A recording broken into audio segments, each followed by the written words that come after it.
task content. Sorry, it's not a function. It's just an attribute. All right, so now we've actually migrated this smart contract to the blockchain, and we've been able to list tasks inside the console. Now let's create the client-side application and actually list out the tasks there. So in order to do that, we'll need to create some new files. First, we'll create a directory to store the client-side files. We'll just say this. Say source. So we see a new directory came up here. And we'll create a new file inside of here called index.html. Sorry, say touch source index.html. And we'll create an app.js file to store the JavaScript code. So touch source app.js. Okay. So we go to the project and see we have an empty app.js file and an empty index.html file. And another file we actually want to create is a bsconfig file. So bsconfig stands for browser sync configuration. And browser sync is something that we use as a part of light server. So if you go to your package.json file, you'll see this light server dependency. So this is the web server that we're going to use in order to run the client-side application. We need to configure the server to know about a few different directories inside of our project. We want to tell it where the source directory is for the client-side files. We want to tell it where these smart contract JSON files are. We also want to tell it where our node modules are to pull out some dependencies for building out the front end. So we'll do that like this. We'll actually create a new file, say touch bs-config dot JSON. Okay. So inside of this file, I'm actually going to paste in some code, and you can actually get this configuration from the project from GitHub down in the description below. I'll paste this inside of here. And don't worry too much about this. This is all just proprietary browser sync configuration. So basically we're just saying the server configuration is this, and we're pulling the files in from the source directory and also the build contracts directory. So basically it's saying expose all of these directories to our web server root. And then also we're going to mask a vendor with node modules. So any node modules that exist inside our project, we can reference those at the vendor route. All right, so there's our server configuration. And now we actually want to fill in the index.html file. Now, likewise, inside of here, I don't want to spend a bunch of time writing HTML and CSS, so I'm going to just paste in the code from the application. And again, you can just pull this source code from the GitHub link down below. I'm just going to paste this in like this. What we'll do is actually build out the JavaScript part, but I don't want to spend too much time writing the HTML. All right, so I'm going to paste this in here. I'll explain what's going on. Basically, we're pulling in the Twitter Bootstrap framework to write the front end, so we don't have to write a bunch of CSS and UI elements ourselves. We can see this vendor Bootstrap. That was what I showed you a second ago in bsconfig. That's how I got this vendor here. And we can see some basic CSS that's just written inside the head tag. And yeah, we got some markup. Essentially, we have a simple loader to show whenever the application is loading, a form that allows us to create a new to-do item, and we will actually have a way to list out the tasks here. So for now, I'm going to just comment out this form, I think. I think it'll run otherwise. All right. And let's actually just see if we can start the server. So I'll start the server in a new tab. Say npm run dev, I believe is the command. All right, yep, that worked. So you can see that we basically got something, right? We see it's loading, that's fine. If you open your console, I'm sure you'll see some errors or something like that. Yeah, failed to load the resource, that's okay. Don't worry about that just yet.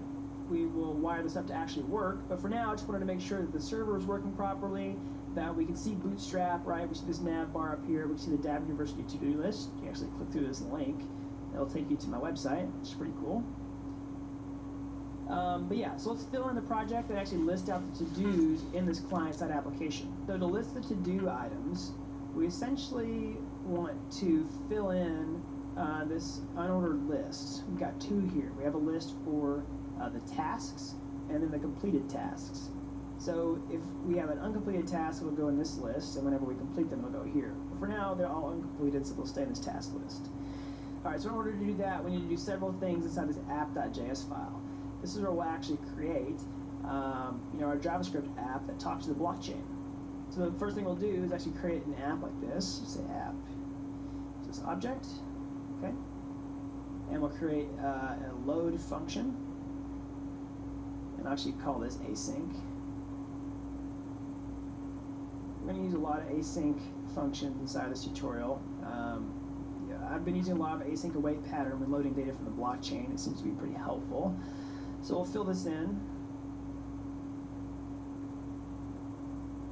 And then in order to load the app, let's actually do this. Console log app loading. And in order to load the app, whenever the project loads, we'll just say window. When it loads, we'll just pass in a function. Say app.load. Actually, didn't mean to put that as object. Do that like this. Alright, so let's reload. Alright, so we see the app's actually loading. Alright, now I'm actually going to put these windows side by side, and you can see that this to-do list is actually responsive, which is cool. We'll be able to see the tasks right here, and be able to focus on the code while we're doing this. The first thing we want to do inside this load function is actually say await app.load web3. We want to load the web3 library in order to connect to the blockchain. Now when we load web3, I'm actually just going to use the configuration that's specified by MetaMask themselves, right? What we're doing is creating a way to talk to the blockchain. We want MetaMask, which is going to be the browser extension that we use to connect to our DApp, our blockchain application, to talk to the blockchain with Web3.js. And MetaMask actually suggests a way to do that. So I'm not going to reinvent the wheel here. I'm just going to do what MetaMask tells us to do. So I'm going to actually just paste in the configuration that they suggest. And don't worry if you don't understand what's going on here. Just know that this works, and it's inside of the GitHub repository, and you can find the code with the link in the description below. So let me pause, because I don't feel like I've fully explained Web3.js very well and what's going on here, okay? So remember, this to-do list application is backed by the blockchain, and we want to actually connect to the blockchain to use it. So a few things have to happen. We have to connect our browser to the blockchain, and that's what we use MetaMask for, right? And then our client-side application needs to actually connect to the blockchain, and that's what Web3.js is for. So inside of our project, we'll use the Web3.js library to talk to the Ethereum blockchain. It'll actually allow us to connect to it and, read and write data from the blockchain inside of the app. And then MetaMask will allow us to communicate with that client-side application with Web3.js and allow us to, interact with it via our browser. So what we did here was just loaded up Web3.js, loaded our blockchain connection essentially. We can even call this like connect to blockchain if we wanted to. And now we'll actually use our browser to connect to it with MetaMask. So let's actually do that. I will open up Ganache. Let's actually find the private key here. Show the key. Copy it. Alright. We'll go to MetaMask and make sure you've opened this if you haven't already. And what you want to do is connect to the private network, which is localhost 7545, right? So you might see the main Ethereum network first, but you want to change networks to localhost 7545 here. And what you want to do is click this accounts menu. You want to import account, and you want to paste in the private key. Select type, private key, and click paste, and then import. All right, I've already done this step, so I'm not going to do it. I'll click cancel. Whenever you've imported the account, from Ganache, you want to use this. Make sure you use the first one because that's the account that we deployed the smart contract with. Okay. You'll actually be connected with that account to the blockchain, right? So here's your blockchain account, and then you can add it to your wallet in MetaMask to connect to the blockchain with your web browser, and you'll specify the blockchain by, picking this local blockchain that we have running with Ganache. Okay. So I'll refresh that. All right, you've got your account connected to the network. Now let's take that account from Ganache, this one right here, and let's show it in our application to prove that we're actually connected to the blockchain with it. All right. So I'll just say load account like this. Create a load account function. Say load account. This will be async. And I'll say app.account equals web3 each counts 0. Okay? So web3 here was set by load web3. And it has this ETH object that's going to contain all the accounts, which will be an array. Once you get the first one, which will be the account that we're connected with inside of MetaMask. And inside the load function, I'll say await load account app.load account. Okay, save that. And now inside of the index.html file, you'll see that we have a place for the account here. This will be the place where we can actually add the account. We'll do that in a second. But for now, it's actually just console.log.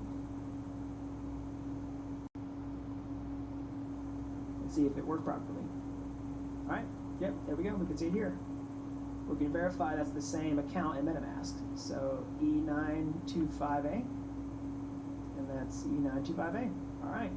So we successfully retrieved the account from MetaMask, and we'll actually stick it inside the project in a little bit. Okay, so we'll just clean that up. Now let's actually load the smart contract from the blockchain.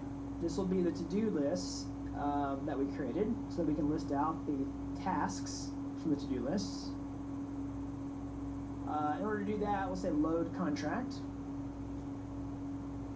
Say async. Pass it a function. And inside of here, the first thing we'll do is actually pull out the smart contract JSON file. So we'll say const to-do list equals await.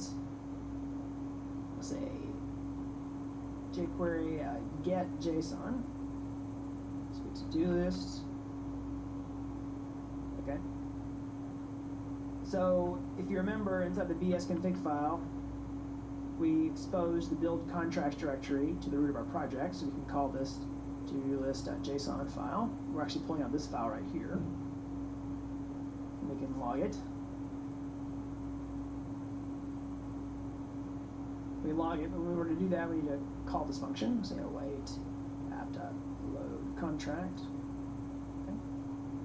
All right, we can see it here. Here's the to-do list file.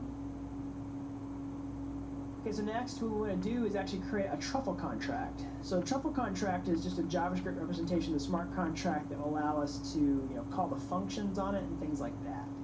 So what we'll do is I'm just going to paste in some code that shows you how to do that. Do it like this. Okay? So this will be, we'll call it truffle contract. We'll pass in this to-do list JSON file. That's basically going to create a wrapper around the JSON file that we created by Truffle, and it's going to allow us to interact with it. And we'll set the provider, which is the Web3 provider, which we created here.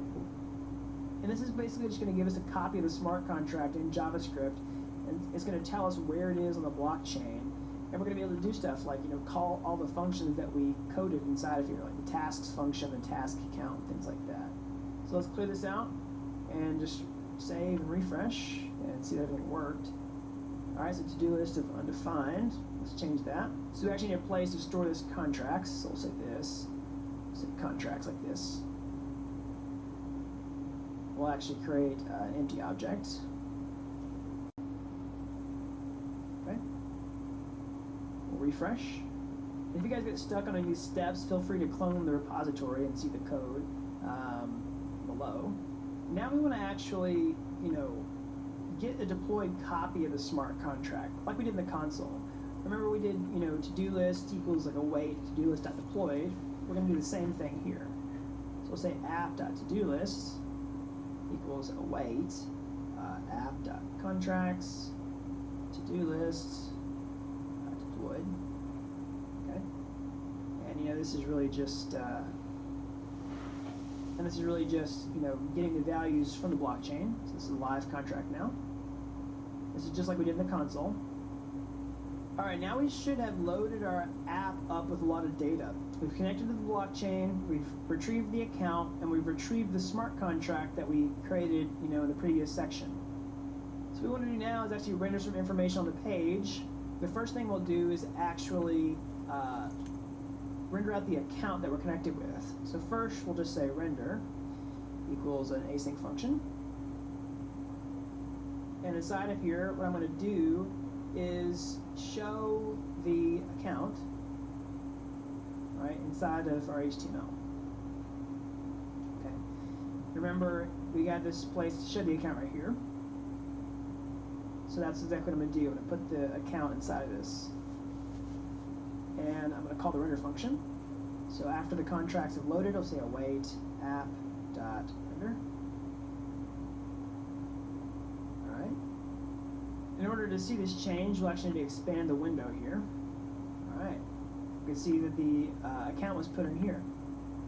So like I said earlier, I created this as a responsive application.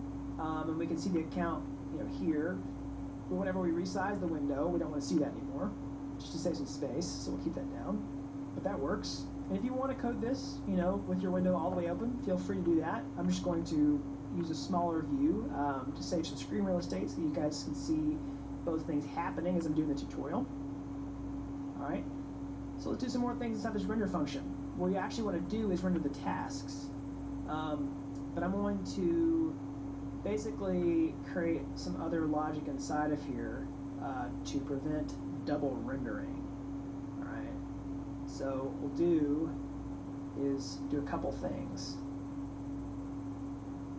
We will say that the app is loading. We'll keep track of that like this. Change this to false. Whenever it's rendering, we'll say if it's loading, stop calling this function. This will basically prevent a double rendering problem. And while this is loading, we'll actually set it to true, and when it's finished, we'll put it back to false. So let's actually create a set loading function. Yes, I'm just going to paste some code in. You can find this code in the GitHub repository. So set loading, basically it's just going to update it, and we'll show the loader in the index.html file. This will be our simple loader that you see here, loading. This is loading. And I'm going to show it when it's loading, right? And I'm going to hide the content, which is this. This is actually the to-do list itself. Alright, I'm going to show the loader, hide the content. Alright, so let's save that. See if there's any errors. Alright, so that looks like the loader went away, which is what we want. Alright, now the next thing we want to do is actually fill in the tasks we actually want to render them. So we'll list out the task inside of its own function like this. Let's say render tasks. So async. So inside this function, we need to do a lot of things. The first thing we want to do is actually load the tasks from the blockchain.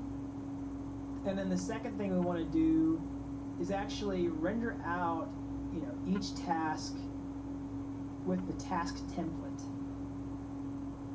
And we're going to have to basically render out each task one by one, and then we're going to have to actually show the task on the page.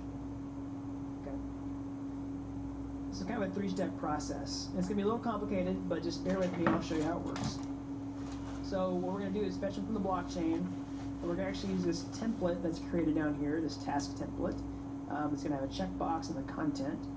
And we're going to fetch this off the page and create a new task with this. Okay. So first, one thing we need to do is fetch the number of tasks from the blockchain. Remember, I said that we can't, just fetch all the tasks with this mapping. Essentially, we need to find out how many there are, and we need to loop through the items in this mapping and fetch them out one by one. So if there's 10 tasks inside of here, we'll need to do 1, 2, 3, 4, 5, 6, 7, 8, 9, 10. If there's one, we'll just do this once. So in this case, there's just one. But that's what we need to do. First, we say const task count equals await. See app.to-do list task count. Okay. And now we know how many there are. And the next thing we want to do is actually fetch this template that we'll use to list the task on the page. Say const task template equals task template. Okay. And now we actually want to use this task count to render out each task on the page. So in order to do that, we'll create a for loop in JavaScript like this. If you've written some JavaScript before, it should look pretty familiar. We're basically just saying for every number from 1 all the way up to the task count, do this operation. So that's what we want to do. We start with 1 because that's the first valid ID inside of the mapping. So from task number 1 all the way up to the maximum number of tasks, which if it's 10, we're going to do this 10 times. Fetch each task. So we'll actually read the value from this mapping with the ID. So I, in this case, is going to be the ID inside the loop. The first thing we'll do is actually fetch all the values for the task. We'll call the task function and break out the attributes to the ID, the name, and complete. Do that like this. There's a task equals await app.to-do list task I, which is the ID in this case. And so because of how Truffle Contract works, this is actually going to return an array. And we have to reference these values by each item in the array. So the first item will be the task ID, the second item, which will be the task content, the third item, which will be completed. And remember, this array is 0 index. That's why the first item is 0, second item is 1, third item is 2. Okay. So now we'll have the task ID, content, and completed. The next thing that we'll do is actually create the HTML for the task like this. I'm just going to paste in this. Alright. So what we'll do is actually get a new task template. We'll take this task template that was fetched from the DOM, and we'll actually clone it. Right, we'll do a new copy. We're going to find the content for this template. We're going to fill in the content from the task, and we'll find the input, which will be the checkbox, and we're going to populate that with some values, which will be the task ID. So basically, whenever we check this, we'll turn it on and off, and whether it's completed or not, we'll just use that from the task. And we want to wire up a onClick function, which will be toggle completed. We'll implement this later. We won't use it for now, so I can comment it out. Okay, so the next thing we want to do is actually put the task in the correct list. So I'm going to paste in some code here too. So what this does is check if it's completed.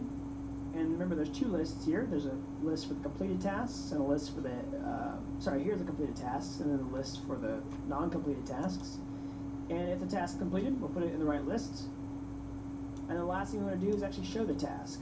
We'll do that like this. We'll just take the hidden task template that we've been modifying and show it like this. Okay?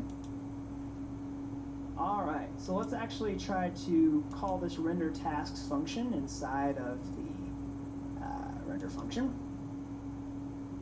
So render task is here, and then after we render the account, we want to render the task like this. So let's save this and see what happens. We might have some errors, but we can just address those as they come up. Oh, no, there it is. Boom, it worked. So you've actually successfully listed the tasks from the smart contract in the blockchain. We can pull this out, and we can see the first task inside of here, which is checkout Dapp University. So I'm actually going to do that. right click and go to dappuniversity.com. Awesome, so it worked. See my social links here. You got my Twitter. It's pretty cool. All right, so I know we've covered a lot of ground, but we have successfully listed the tasks inside the client-side application. Okay, I've commented a couple things out here because we haven't implemented them just yet. But if you get confused, just go rewind the video and find where you might have gotten lost. The next step we want to do is actually write some tests to ensure that the tasks were listed out properly. Okay, and we're actually going to use the Mocha testing framework from JavaScript and the Chai assertion library in order to write our tests. So you can read more about these if you want to.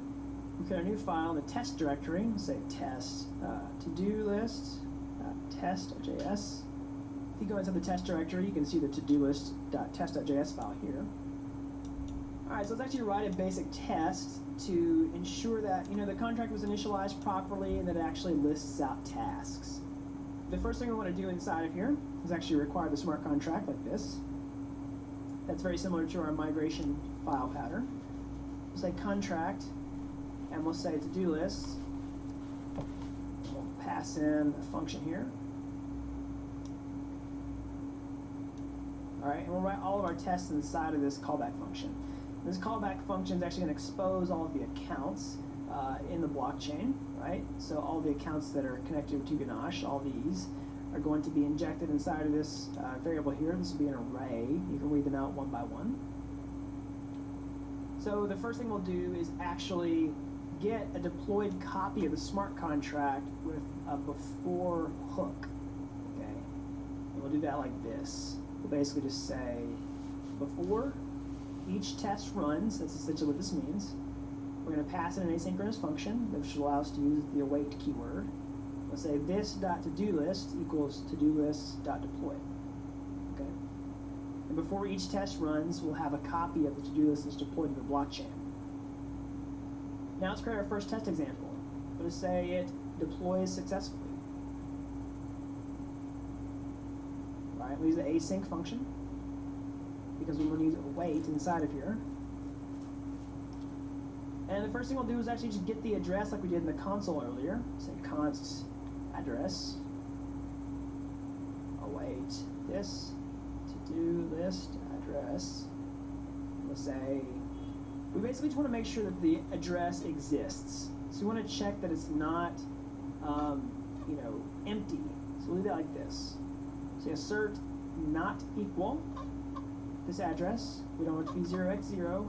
We don't want it to be an empty string. We don't want it to be null, and we don't want it to be undefined.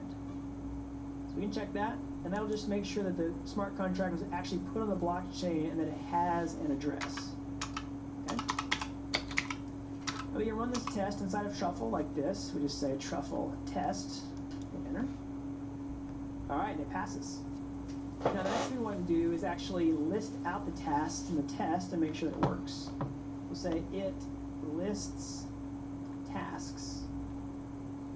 Passes async function. So inside of here, we'll just do a very simple check. We'll just basically make sure that the count is correct and that we can fetch, a task by the count. So first, we'll just get the task count. We'll just do that. And then next, we want to actually try to fetch the task out of the mapping. So we'll just make sure that a task exists where the task count is. Okay? This will be a simple test. So we'll do that. And now what we want to do is actually assert that the ID is equal to the task count, right? That it was set correctly. Let's do a basic test and just try to run it and see what works. All right, it works. So let's look at that. We can see that we're just getting the task, we're calling the ID, and making sure that it's equal to the same task count.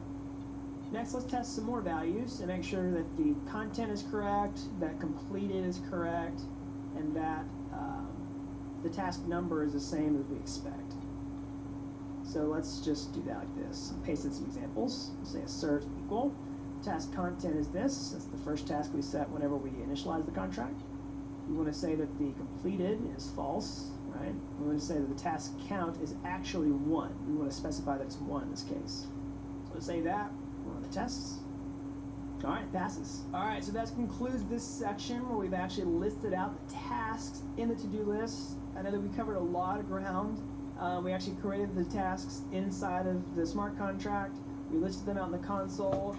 We had to wire up the client-side application to list the tasks out there, and we wrote some tests. So that's a lot.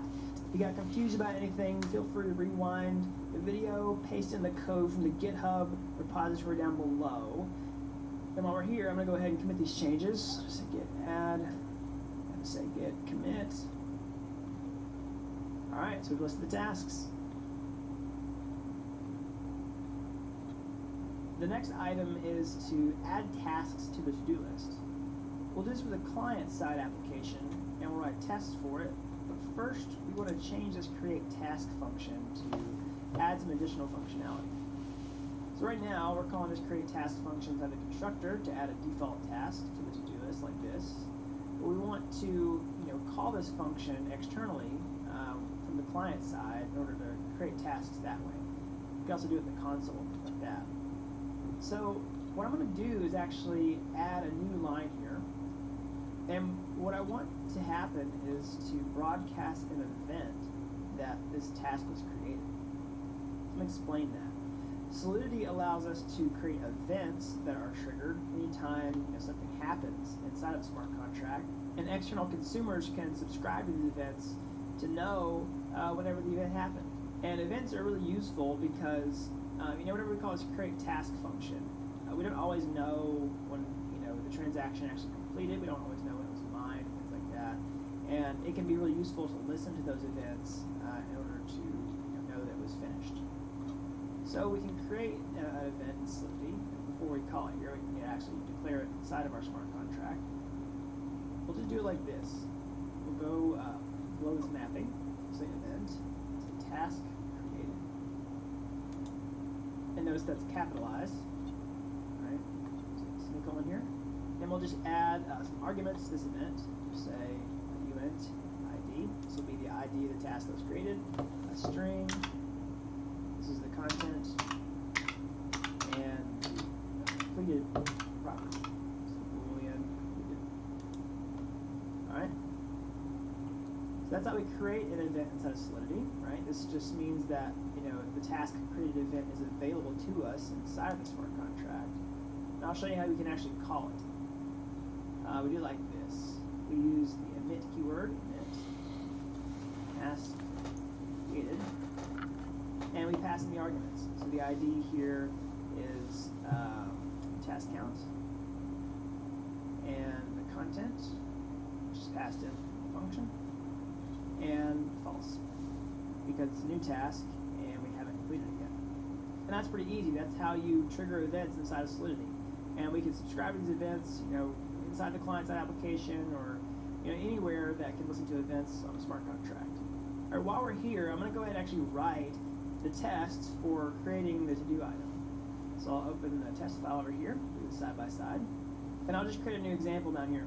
So below list tasks, we'll say it creates tasks. I'm just going to add some space so you can see better. So say it creates tasks. Alright, we'll say async, pass in a function. And first we'll say const results equals await this.to-do list, create task, and I'll say a new task. And we'll check the task count.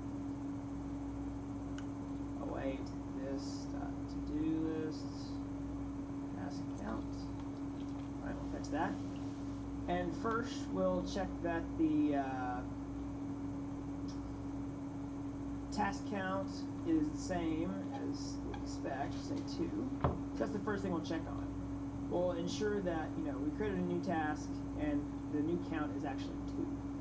And now what we'll do is check that this event, this task created event, is actually triggered. And we'll dig into the logs and say that the ID was the same, the content's the same, and completed was the same. So there will be the actually this new task that we created was logged out. So we can get the event like this. We're going to use this result, which was the result of this finished create task function, right? We use an async await pattern to get the result here. And the event is actually going to be contained inside of that. So we'll say const event equals result logs, okay? It's in the logs as the first item, okay? And the args key basically is going to contain all the values for the event. And you could log this out like in Ganache. You could actually console log this event. In fact, let's just do that right now. Let's just say console log result. Go to terminal, triple. We'll show you the result and what it looks like so you can see what we're digging into. Alright, so it's loading. Okay, so this is what the result looks like. We see there's a transaction hash here, and it's got a receipt. And inside of here we have logs, right? And here is where the event information is contained, right? We can see this args key right here. It's going to have an object. And granted, we can't see exactly what's inside of here because it's not logging out the information. But this args key is going to contain all the values of this event that was triggered whenever this was created. Okay. So I'll take out that result. And now I will check to see that all the information is there. So we'll say assert equal event ID. It's a 2 number. Equal to 2. We'll say assert equal event content is equal to a new task. Equal event completed. It's false. Alright, let's run the test. And this time we won't see all this log output. It'll actually just run the test and hopefully it'll pass. Yep, it passed. Alright, so we can see that our event was triggered.